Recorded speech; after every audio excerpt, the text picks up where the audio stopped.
el mundo clásico lo constituyen aquellos países que han sido base y fundamento de la actual cultura europea y occidental. La referencia incluye a Grecia y a Roma. La tipología geográfica de la península balcánica determina sus características y peculiaridades, el desarrollo de la polis, ciudad-estado, su modo de vida basado en el comercio marino y su expansión colonizadora. Aunque nunca constituirá una unidad política, por proceder de una misma etnia, los aqueos coinciden en religión, lengua y cultura. Aunque guerrearon con frecuencia entre ellos, ante un enemigo común y extranjero se unirán para conseguir su expulsión.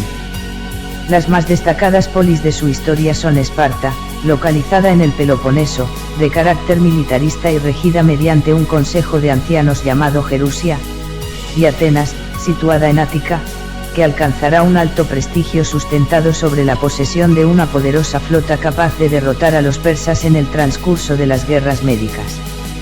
No obstante, la principal aportación ateniense será la democracia, un sistema de gobierno ideado por Clístenes en el siglo VI a.C. y que significa gobierno del pueblo.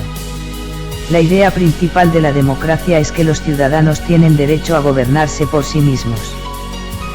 Los ciudadanos eligen en asamblea, la Eclesia, a los magistrados por el periodo de un año.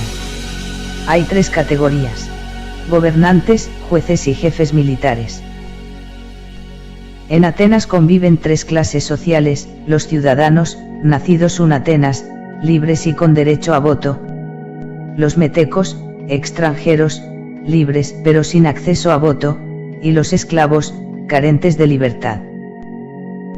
La cultura griega alcanza su máximo apogeo en el siglo V a.C., durante el gobierno de Pericles, un magistrado elegido durante 10 años consecutivos como gobernante de Atenas. Este periodo se considera el siglo de oro de la cultura helenística. A los griegos se debe el nacimiento del racionalismo, que trata de justificar y explicar todos los problemas y misterios del mundo y de la vida de manera comprensible para la mente humana. Los grandes artífices de esta rama de la filosofía, sus padres y desarrolladores serán Sócrates, Platón y Aristóteles. La religión griega es antropomorfa, es decir, concibe a sus dioses con forma, naturaleza y pasiones humanas. También tiene carácter politeísta, contando entre sus dioses con Zeus, el dios del rayo y padre de todos los demás dioses; Hera, la diosa del matrimonio; Atenea, de la inteligencia y la sabiduría; Afrodita, del amor; y Apolo, de las artes. Su concepción artística se constituye en la base del gusto estético actual. Se considera bello todo lo perfecto y bien equilibrado. La literatura le debe el teatro, una representación que en su origen se realiza durante las fiestas en honor de los dioses. Su arquitectura se interesa especialmente por los templos, a citar entre ellos el Partenón, de orden dórico, y el Erecteón, de orden jónico, que sustituye las columnas por esculturas denominadas cariátides. La escultura crece con intención decorativa. Sus temas rinden culto y homenaje a atletas y grandes hombres. Entre sus artistas sobresale Fidias, autor de los relieves del Partenón. La cultura griega se difunde por todo el Mediterráneo a través de las muchas colonias comerciales. Los romanos asimilarán la cultura griega como núcleo sobre la que erigen la suya propia. Ese es un factor más que ayuda a su expansión. Con situación privilegiada en los caminos del Mediterráneo, Roma es fundada por los etruscos, un pueblo procedente de Asia, en el siglo VIII a.C. Estructurada en clases con derechos y obligaciones claramente determinados, su sociedad se articula en patricios, propietarios con todos los derechos de ciudadanía; plebeyos, hombres libres entregados a diversos oficios que poseen derechos restringidos; y esclavos, carentes de todo. La forma de gobierno romana evoluciona con el paso de los años. Será monarquía, desde su fundación hasta finales del siglo VI a.C.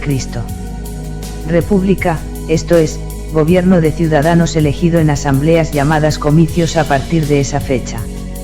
Los magistrados son cargos de responsabilidad ejercidos durante un determinado periodo de tiempo. El poder máximo recae en el Senado constituido por los magistrados ilustres que han sido reelegidos a lo largo de varias legislaturas. En el siglo I a.C., el enfrentamiento entre pobres, partido democrático, y ricos, partido aristocrático, deja el poder en manos de Julio César. Comienza la dictadura. Roma surge como imperio a finales del siglo I a.C., cuando Octavio Augusto se arroga la condición de emperador. Entre el siglo VI a.C. y el siglo III después de Cristo, Roma domina la mayor parte de Europa y toda la costa mediterránea. A partir de esa última fecha inicia un declive que divide el imperio en dos. El Imperio Romano de Oriente, que abarca Grecia y los territorios en Asia, y el de Occidente, que, a partir del siglo V, sufrirá sucesivas invasiones, pacíficas y violentas, de pueblos germánicos, los bárbaros, que concluirá con la desaparición de este imperio. El hecho marca el final de la época conocida como Edad Antigua. Roma es el primer pueblo que dispone de leyes escritas, las 12 tablas, que regulan los derechos dentro de las familias, núcleo básico de la convivencia romana, y entre familias. Dirigidas a conseguir la paz y el orden, fueron tan perfectamente estructuradas y redactadas que se encuentran en la base de los códigos legales de la mayor parte de las naciones actuales de Occidente. El principal derecho reconocido es el de la patria potestad, que distribuye el poder entre los componentes que integran la familia.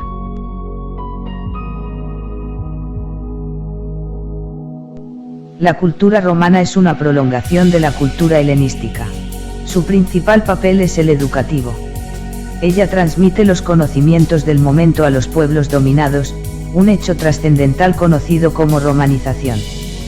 Al margen de ello destacan como constructores de obras públicas, calzadas, puentes y acueductos, basílicas, termas y teatros.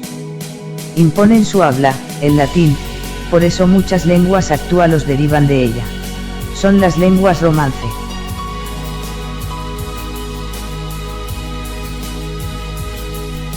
El cristianismo fue predicado en Roma por San Pedro y San Pablo, consiguiendo muchos adeptos que sufrieron dura persecución por sus ideas de igualdad entre los hombres y el menosprecio a las deidades romanas. La situación cambia con el Edicto de Milán, promulgado por el emperador Constantino en el año 313, que permite la libertad religiosa.